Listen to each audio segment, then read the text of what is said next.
Ikindi wiga kubana na bagenzi bawe imikino myinshi itandukanye, kuba hafi y'abandi bana, ijambo ry'Imana kuko mu byo tuzaba tugenderaho mbere na mbere, hano ni muri paruwasi, ni ku kiliziya, icyo tugenderaho cyane ni ijambo ry'Imana. Ugomba kuva hano hari ijambo ry'Imana utahanye, ku munsi tuzajya tuba dufite ijambo twabageneye, bagataha barizi. Murakoze.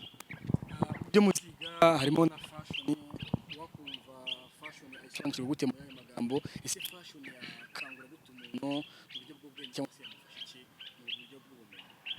Murakoze.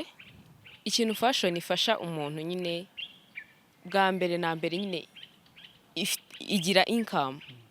Muri iyo income rero hazamo kwisanga mu bantu, ukamenyana n'abantu, ikwinjiriza amafaranga, igufasha nyine kubaho ukora siporo kuko mu byo ukora bigusaba kuba ufite nabyita nka size yabyo, kuba nabyita nko kuba ufite ikinyabupfura. Niba umuntu akubwiye ngo ukora iki ukagikora. Ni byiza kuba umuntu yanamwigisha n'ikinyabupfura, ariko ndagira ngo umere ubutumwa ababyeyi badukurikiye kuri Pacis TV no kuri Emi Pro Media, kugira ngo umubyeyi wese udukurikiye yumve ko agomba kuzana umwana we hano muri FAC. Murakoze. Ku bubyeyi wumva ko umwana we yaba ari nko guta umwanya aza muri patronage, ntago ariko njye mbitekereza, nawe ntago namushishikariza kubitekereza gutyo.